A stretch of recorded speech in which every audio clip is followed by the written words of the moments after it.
देश दुनिया की सारी बड़ी खबर के सामने सबसे बड़ी घटना को बताएंगे, जहां पर सिख समुदाय ने एक बार फिर से कांग्रेस पार्टी को कर दिया पूरी तरीके से खुश। और जिस इलाके में सनी देओल से लेकर विनोद खन्ना के नाम पर जीत गई थी भारतीय जनता पार्टी, दोस्तों वहां पर बीजेपी को पूरी तरीके से जीरो पर लपेट दिया गया है। बताएंगे कैसे। दिल्ली में अमित शाह कर रहे थे बैठक दोस्तों, और पंजाब में सिख समुदाय ने कांग्रेस पार्टी को दिला दी बंपर जीत। डिटेल में जानकारी अब तक पहुंचाएंगे। इसी के साथ में चलेंगे एक और बड़ी खबर की तरफ, जहां पर राहुल गांधी पेपर लीक के मामले को लेकर एक दो नहीं बल्कि चार सभाएं पूरे देश भर के अंदर करने जा रहे हैं दोस्तों। और जो पेपर लीक से है प्रताड़ित वो राहुल की सभा में आने वाला है। बताएंगे किस तरीके का बड़ा इंतजाम किया जा रहा है दोस्तों। इसी के साथ में अमेरिका के राष्ट्रपति ट्रंप से मुलाकात करने वाले हैं नरेंद्र मोदी, और उससे पहले अमेरिका ने भारतीयों पर हमले के मामले को लेकर माफी मांगने से मना कर दिया दोस्तों, जिसे लेकर विपक्ष ने फिर से भाजपाइयों को जमकर खरी खोटी सुनाई है दोस्तों। बताएंगे डिटेल में क्या है पूरी अपडेट। इसी के साथ में चलेंगे एक और बड़ी खबर की तरफ, जहां पर अयोध्या के राम मंदिर में एक दो नहीं बल्कि कई करोड़ के चंदा चोरी का बड़ा घोटाले का मामला सामने आ रहा है दोस्तों। बताएंगे डिटेल में क्या है पूरी अपडेट एक करके चलेंगे। आज की सारी बड़ी खबर लेकिन उससे पहले अगर आप भी मानते हैं कि पंजाब के अंदर सिख समुदाय के बीच में बीजेपी की ईडी सीबीआई वाली फर्जी चाणक्यगिरी नहीं चलने वाली, तो इस वीडियो को लाइक करके लाल बटन दबाकर चैनल को सब्सक्राइब करके बेल आइकन दबाकर कमेंट बॉक्स में अपनी राय जरूर लिखकर बताएगा दोस्तों। ज्यादा से ज्यादा वीडियो को शेयर कीजिएगा। चलते हैं सबसे पहले सबसे बड़ी ब्रेकिंग न्यूज अपडेट की तरफ दोस्तों, जहां पर पंजाब के गुरदासपुर इलाके का नाम सुनते ही पता चलता है कि वो इलाका है जो बॉर्डर से जुड़ा हुआ है, जहां पर भारतीय जनता पार्टी कई बार चुनाव जीत गई है दोस्तों। और खासकर बॉलीवुड के लोगों को आगे करके बीजेपी ने यहां पर चुनाव जीता है, चाहे विनोद खन्ना को कई बार आगे करना हो या फिर एक और चेहरे सनी देओल को आगे करके चुनाव जीतने का मामला हो दोस्तों। ऐसे में भारतीय जनता पार्टी को गुरदासपुर जिले के अंदर अब तक का सबसे तगड़ा झटका लगा है दोस्तों, जहां पर 3 नगर की काउंसिल के अंदर कांग्रेस पार्टी ने 2 नगर की काउंसिल को जीत लिया है दोस्तों। यानी गुरदासपुर के 2 नगर काउंसिल कांग्रेस पार्टी के हाथ चली गई है, जो गुरदासपुर और दीना नगर की है, जबकि शिरोमणि अकाली दल को कांदिया नगर काउंसिल में जीत का मौका मिला है दोस्तों। आपको बता दें कि भारतीय जनता पार्टी को लेकर गुरदासपुर के अंदर सबसे कम विरोध देखने को मिलता था, लेकिन मामला एकदम पलट गया दोस्तों। 2024 के अंदर भारत और पाकिस्तान के बीच में हुए जोरदार तरीके के संघर्ष के बीच में जिस तरीके से इस क्षेत्र को नुकसान झेलना पड़ा दोस्तों, और जिस तरीके से भारतीय जनता पार्टी की सरकार ने अचानक से सीज फायर को अपनी मंजूरी दे दी दोस्तों, फिर ट्रंप ने ऐलान कर दिया कि उसने सीज फायर करवाया है। इस बात को लेकर राष्ट्रवादी सिख समुदाय और हिंदू समुदाय के बीच में जोरदार तरीके की नाराजगी है दोस्तों। और ये क्षेत्र जहां पर लगभग 50% के आसपास सिख समुदाय की आबादी है दोस्तों, और 40% के आसपास हिंदू समुदाय की आबादी है, दोनों ने मिलकर बीजेपी को गुरदासपुर के नगर काउंसिल में जोरदार तरीके की शिकस्त दी दोस्तों। 29 वार्ड पर कांग्रेस पार्टी और आम आदमी पार्टी के उम्मीदवार में खड़ा मुकाबला देखने को मिला। बीजेपी यहां पर पहचान में भी नहीं आ रही थी दोस्तों। और 2027 के विधानसभा चुनाव के मद्देनजर ये चुनाव काफी अहम है दोस्तों। कांग्रेस पार्टी की लीडरशिप ने पिछले 10 दिनों में चुनाव प्रचार पर जोरदार तरीके का जोर दे रखा है। यही बड़ा कारण है कि पार्टी को इन क्षेत्रों के अंदर जबरदस्त तरीके का समर्थन मिल रहा है दोस्तों। गुरदासपुर में कांग्रेस पार्टी का दोबारा से भारी बहुमत के साथ दबदबा देखने को मिला। 2021 के चुनाव में कांग्रेस पार्टी ने 29 सीटें जीती थी, और 2026 के चुनाव में कांग्रेस पार्टी ने 23 सीटें जीती है। और बहुमत के लिए 12 का आंकड़ा चाहिए, तो 12 से ज्यादा सीटें लाकर कांग्रेस पार्टी अपनी सरकार अपने मेयर निकाय के अंदर बनाने जा रही है दोस्तों। बड़ी बात यह है कि सिख समुदाय के लोग बड़ी मजबूती के साथ में कांग्रेस पार्टी के साथ खड़े दिखाई देते हैं। ऐसे में कांग्रेस के प्रदेश अध्यक्ष राजा वड़िंग और प्रताप बाजवा के साथ साथ चरणजीत सिंह चन्नी पूरी तरीके से एकजुट नजर आने लगे हैं दोस्तों। ऐसे में अगर आप भी मानते हैं कि पंजाब इकाई अगर कांग्रेस पार्टी की एकजुट हो जाए, तो इन सारे क्षेत्रों के अंदर एक तरफा दबदबा कांग्रेस पार्टी का देखने को मिलेगा, और पंजाब के अंदर वापस से कांग्रेस पार्टी की वापसी होगी। और उससे बड़ी बात यह है कि पंजाब के कुछ इलाके जहां पर बीजेपी को लेकर 2019 या 2024 के अंदर सकारात्मक नजर आया था माहौल, वहां पर भी बीजेपी बुरी तरीके से हारेगी दोस्तों। और गुरदासपुर हो या कोई भी इलाका हो, पंजाब के किसान बीजेपी को देखना नहीं चाहते। और अमित शाह दिल्ली में बैठक करते हुए अपने कार्यकर्ताओं से और खासकर नेताओं से बातचीत करते हुए कह रहे हैं कि हम अकेले चुनाव लड़ेंगे। और गोदी मीडिया के लोग इस बात का माहौल बना रहे हैं कि अमित शाह ने पंजाब में अकेले चुनाव लड़ने का ऐलान कर दिया है, लेकिन वे लोग ये नहीं बता रहे कि भारतीय जनता पार्टी को इस क्षेत्र की जनता जो थोड़ा बहुत पसंद करती थी, वो भी उन्होंने बीजेपी को दुकारना शुरू कर दिया है। आप लोग अपनी राय जरूर लिखकर बताएगा दोस्तों। ज्यादा से ज्यादा वीडियो को शेयर कीजिएगा। चलते हैं एक और बड़ी खबर की तरफ, जहां पर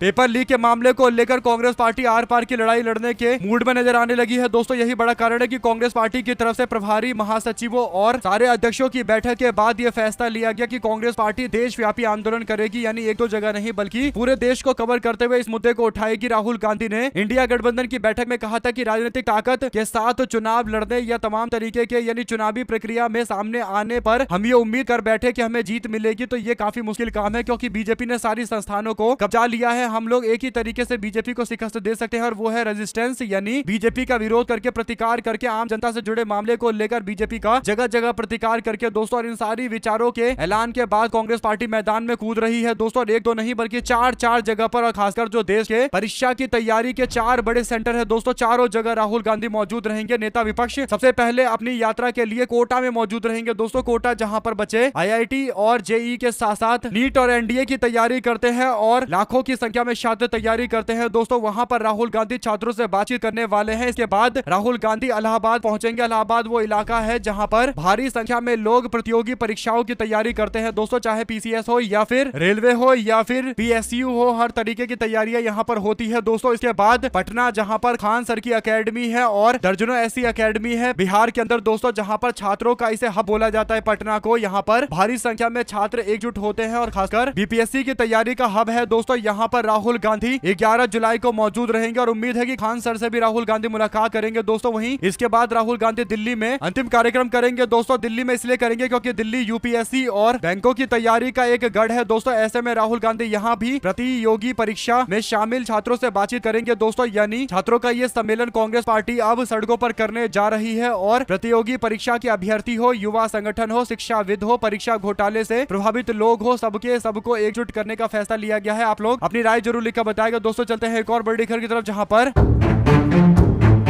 अमेरिका ने भारतीयों के मौत के मामले को लेकर किसी भी तरीके से माफी मांगने से इंकार कर दिया है दोस्तों। आपको बता दें कि भारत के विदेश मंत्री एस जयशंकर और अमेरिका के विदेश सचिव मार्को रूबियो के बीच में बीते दिन बातचीत हुई है दोस्तों। इस बातचीत को लेकर जो रिपोर्ट किया गया है उसमें साफ तौर पर लिखा गया है कि अभी स्टेट ऑफ हॉर्मुज के आसपास जो अमेरिका के द्वारा हमला किया जा रहा है, खासकर जो व्यापारिक जहाजें हैं जिसमें तेल लेकर एक जगह से दूसरी जगह पहुंचाया जा रहा है, जहां ज्यादातर भारतीय काम करते हैं, उन जहाजों पर हमला किया गया जिसमें 3 भारतीयों की मौत हो गई। इस मामले पर अमेरिका ने इस हमले को सही ठहराया है दोस्तों। अमेरिका ने कहा कि हमारी जो सेना है वो सही एक्शन ले रही है। हम लोग किसी भी तरीके से दुनिया के दूसरे देशों को तेल ईरान से खरीदने नहीं देंगे और इसीलिए यह हमला किया जा रहा है। यानी साफ तौर पर धमकी दी जा रही है कि अगर वापस से कोई जहाज भेजा गया और ईरान से तेल खरीदा गया तो फिर हमला करेंगे। यानी बातचीत के दौरान साफ तौर पर दोस्तों माफी मांगने से अमेरिका ने मना कर दिया, बल्कि कह रहा है कि नियमों का उल्लंघन होगा तो हम लोग और आगे एक्शन लेंगे। आपको बता दें कि 3 नहीं बल्कि बीते दिन भी एक हमला किया गया है, तो 4 जहाजों पर हमला हुआ है जिसमें बड़ी संख्या में भारतीय शामिल थे दोस्तों। इस पर राज्यसभा के सांसद मनोज कुमार झा कहते हैं कि कौन लेगा सख्त स्टैंड, ये सवाल है। लोग तो लेंगे ही, लेकिन जिनको लेना है वो नेहरू के कार्यकाल को लांग दिया वाले उस में तल्लीन है और फिर मामला उनका है जिनके लिए कहा गया था। अब की बार ढिमकाने की सरकार, जय हिंद। यानी निशाना बीजेपी वालों पर है दोस्तों। आप लोग जानते हैं कि किस तरीके से देश के अंदर विदेश नीति के नाम पर ढोल पीटा जाता है और खासकर गोदी मीडिया वाले माहौल बनाते हैं, लेकिन हकीकत यह है दोस्तों कि लाल आंख दिखाने का दावा करने वाला प्रधानमंत्री और लेजर आय वाले विदेश मंत्री इस मामले पर एकदम चुप्पी साधकर बैठे हुए हैं दोस्तों। नरेंद्र मोदी के सोशल मीडिया अकाउंट से एक बार भी इस मामले पर खंडन करते हुए कोई बयान जारी नहीं किया गया है, जिसकी इतनी आलोचना की जाए उतनी कम है दोस्तों। इसी के साथ में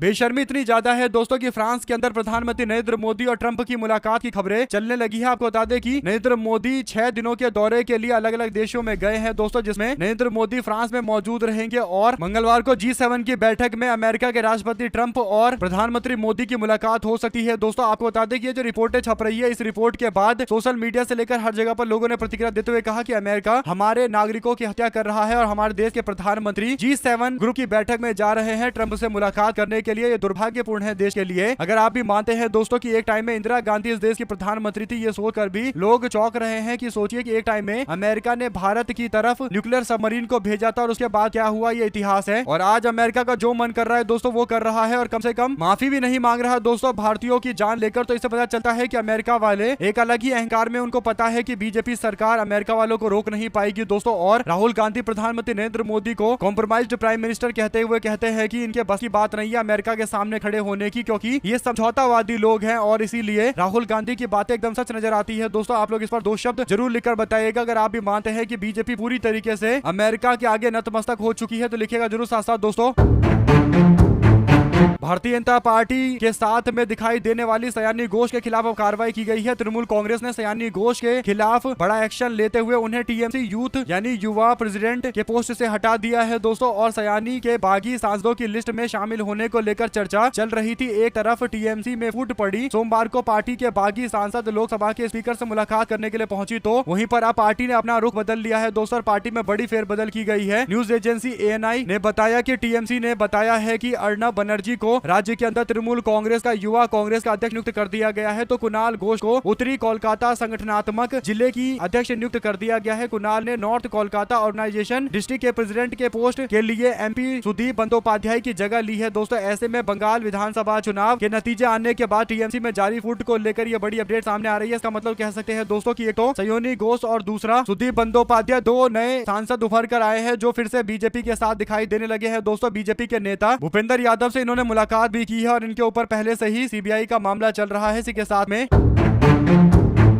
उत्तर प्रदेश के वाराणसी के ऐतिहासिक और बेहद व्यस्त रहने वाले दाल मंडी इलाके के निवासी और व्यापारियों के लिए देश के उच्च अदालत से एक बड़ी खबर सामने आई है दोस्तों। बड़ी राहत सामने आई है। इलाहाबाद हाई कोर्ट ने दाल मंडी मार्ग के चौड़ीकरण योजना के तहत भवनों को गिराए जाने और बुलडोजर कार्रवाई पर तत्काल प्रभाव से रोक लगाने का आदेश जारी कर दिया गया है दोस्तों। इलाहाबाद हाई कोर्ट ने दाल मंडी मार्ग चौड़ीकरण के मामले को लेकर यथास्थिति यानी स्टेटस को बनाने की आदेश जारी किया गया है और हाईकोर्ट ने इस फैसले के बाद वाराणसी के नगर निगम के ध्वस्तीकरण अभियान को बड़ा झटका दिया है दोस्तों। हाईकोर्ट की खंडपीठ ने मामले पर सुनवाई के दौरान ये फैसला लिया है दोस्तों। और यह ऐतिहासिक आदेश न्यायमूर्ति सलील कुमार राय और न्यायमूर्ति स्वरूपमा चतुर्वेदी की खंडपीठ और अली मुनीषा नामक याचिकाकर्ता के द्वारा दायर की गई रिट याचिका पर सुनवाई के दौरान सामने आया है दोस्तों। और 26 मई 2026 को उत्तर प्रदेश के नगर निगम अधिनियम 1959 की धारा 331 के तहत सख्त नोटिस जारी किया गया था और इस नोटिस में भवनों को खाली करने और गिराने की बात कही गई थी, जिसे याचिकाकर्ता ने हाईकोर्ट के अंदर चुनौती दी थी दोस्तों। आपत्ति पर फैसला किए बिना मकान गिराने की जो कानूनी कार्रवाई की गई थी ये पूरी तरीके से गलत है, ऐसा याचिकाकर्ता ने बोला और कोर्ट ने इस बात को मंजूरी दी है दोस्तों। अब देखते हैं इस मामले पर आगे क्या कुछ होने वाला है। इसी के साथ में चलते हैं एक और बड़ी खबर की तरफ दोस्तों, जहां पर कर्नाटका में कांग्रेस पार्टी के गृह मंत्री प्रियंक खड़गे ने नरेंद्र मोदी पर निशाना साधा है दोस्तों। उन्होंने सोशल मीडिया पर पोस्ट करते हुए कहा कि मैं इस बात का खंडन करता हूं, अमेरिका के द्वारा किए गए हमले में 3 भारतीयों की मौत का मैं खंडन करता हूं। लोग देश के प्रधानमंत्री से इस तरीके की भाषा की उम्मीद करते हैं जो अभी तक तो नरेंद्र मोदी के द्वारा बोली नहीं गई है और हम लोग लगातार इंतजार कर रहे हैं कि नरेंद्र मोदी बोलेंगे कि मैं इस बात का खंडन करता हूं कि अमेरिका ने भारतीय लोगों के ऊपर हमला किया है, भारतीय जनता पर हमला किया है और इसमें 3 भारतीयों की मौत का खंडन किया जाना चाहिए। अगर आप भी मानते हैं दोस्तों कि नरेंद्र मोदी को हिम्मत जुटाना चाहिए जो लाल आंख दिखाने के बड़े बड़े दावे करते थे दोस्तों, और 2013-14 में नरेंद्र मोदी का भाषण सुनेंगे और आज बीजेपी के कर्म देखेंगे खासकर विदेश मामलों को लेकर, तो आपको पता चल जाएगा कि कैसे देश की आम जनता को बीजेपी ने मीठी मीठी गोली दी दोस्तों। और हकीकत यह है कि भारतीय जनता पार्टी के पास विदेश नीति में केवल अमेरिका का गुणगान गाना और ट्रंप को खुश करना ही एकमात्र नीति बच चुकी है। आप लोग इस पर अपनी राय जरूर लिखकर बताएगा दोस्तों। चलते हैं एक और बड़ी अपडेट तब, जिसमें राम मंदिर के अंदर चढ़ावा चोरी का नया मामला सामने आया है दोस्तों। मंदिर के कर्मचारी लवकुश मिश्रा के घर से 10 से 12 लाख रुपए बरामद किए गए हैं और मंदिर ट्रस्ट की तरफ से लवकुश के घर कुछ लोग पहुंचे थे और छिपाया हुआ पैसा जब ढूंढा गया तो पता चला कि 10 से 12 लाख रुपए बरामद हुए हैं। और खबरों के मुताबिक लवकुश ने हाल ही में 40 लाख रुपए की जमीन ली है, उस पर मकान बनवा लिया दोस्तों। लवकुश कार मैकेनिक के लिए काम करता था। कुछ महीनों पहले नौकरी मंदिर ट्रस्ट के अंदर लगी और गाँव वालों के मुताबिक मंदिर में नौकरी करने के बाद लवकुश ने पैसों की बारिश देखी और एक गांव में एक शराब के ठेके पर 50,000 रुपए उड़ा दिए थे। और इसके बाद जब खुलासा हुआ तब जाकर कार्रवाई हुई है तो पता चला कि लाखों करोड़ रुपए का मामला है दोस्तों। ऐसे में अब एसआईटी की जांच का ऐलान किया गया है, जिसमें अयोध्या मंदिर से जुड़े मामले को लेकर आईएएस विजय विश्वास पंत और आईएएस नील रत्न के साथ साथ आईपीएस किरण एसआईटी में शामिल किए गए हैं। ये एसआईटी 7 दिन के अंदर प्रारंभिक जांच और 15 दिनों के अंदर संपूर्ण रिपोर्ट देगी और पूरे इस घटनाक्रम को लेकर अब जांच पड़ताल कराया जाएगा दोस्तों। इससे पहले बीजेपी के लोग मामले पर कन्नी काट रहे थे, उनको लग रहा था कि कोई कुछ नहीं बोलेगा और एकदम मामला शांत हो जाएगा, लेकिन बाद में मुद्दा जोर शोर से उठाया गया दोस्तों। अखिलेश यादव से लेकर कांग्रेस पार्टी और आम आदमी पार्टी के नेता संजय सिंह भी बार बार इस मुद्दे को उठा रहे थे दोस्तों, जिसका काफी जिक्र करने के बाद आखिरकार जांच पड़ताल की जा रही है और एसआईटी का गठन किया गया है। हालांकि एसआईटी के गठन में कितने बड़े लोग पकड़े जाएंगे ये एक बड़ा सवाल है दोस्तों, क्योंकि छोटे छोटे लोग तो पकड़े ही जाएंगे, इसमें कोई दो राय नहीं है, लेकिन जो बड़े लोग बड़े अधिकारी इसमें शामिल है उनका क्या होगा ये एक बड़ा सवाल है। साथ ही साथ तृणमूल कांग्रेस के कई सांसदों और विधायकों के बागी होने के बाद पार्टी में कांग्रेस पार्टी के विलय की अटकलें तेज है दोस्तों। ऐसे में पिछले दिनों दिल्ली आकर ममता बनर्जी ने सोनिया गांधी और अभिषेक बनर्जी ने राहुल गांधी से मुलाकात की थी दोस्तों। इन अटकलों के बीच एक नई अपडेट ये है कि टीएमसी के वरिष्ठ नेता और ममता बनर्जी के करीबी माने जाने वाले कल्याण बनर्जी ने साफ शब्दों में बोल दिया है कि टीएमसी कांग्रेस में अपना विलय नहीं कराएगी। ममता बनर्जी के भतीजे अभिषेक बनर्जी को लेकर कल्याण बनर्जी ने कहा कि मैं अभिषेक बनर्जी को अपने बेटे की तरह देखता हूं, इसीलिए मैं उनको माफ कर दूंगा। कांग्रेस पार्टी के विलय को लेकर उन्होंने संभावना को पूरी तरीके से नकार दिया दोस्तों। उनका दावा है कि उनकी पार्टी पूरी तरीके से एकजुट है और कीर्ति आजाद के द्वारा दिया गया बयान, उसके बाद शत्रुघ्न सिन्हा के द्वारा दिया गया बयान और कई सारे लोग खुलकर मैदान में कूद रहे हैं। तो कल्याण बनर्जी का दावा है कि पार्टी पूरी तरीके से एकजुट है। दरअसल दोस्तों तृणमूल कांग्रेस के पास टोटल 28 सांसद है और तृणमूल कांग्रेस को तोड़ने के लिए बीजेपी को 20 सांसदों की जरूरत पड़ेगी। और सयोनी घोष के साथ साथ सुदीप बंदोपाध्याय भी बीजेपी के लोगों से मुलाकात कर रहे हैं दोस्तों। उसके बाद दावा किया जा रहा है कि भारतीय जनता पार्टी 20 का आंकड़ा तो जुटा लेगी और अगर ऐसा होता है तो पार्टी में टूट पड़ने से कोई नहीं रोक सकता। अब ममता बनर्जी की पार्टी टूटेगी या नहीं टूटेगी दोस्तों, इसे लेकर जो बहस चल रही है उसमें एक बात जो ज्यादा कंफर्म दिखाई दे रहा है वो ये कि पार्टी आराम से टूट जाएगी, क्योंकि 20 सांसद जुटा पाना तब मुश्किल होता जब ममता बनर्जी के साथ में कुछ लोग जो मजबूती से पहले खड़े दिखाई देते थे वे लोग इधर से उधर नहीं जाते, चाहे सयोनी घोष का मामला हो या फिर यूसुफ पठान का मामला हो दोस्तों। जब ये लोग भी पलटी मार रहे हैं तो फिर बहुत कम उम्मीद है कि तृणमूल कांग्रेस अपने सांसदों को बचा पाएगी दोस्तों। ऐसे में कल्याण बनर्जी के दावे पर आपकी क्या राय है लिखकर जरूर बताएगा। वहीं पर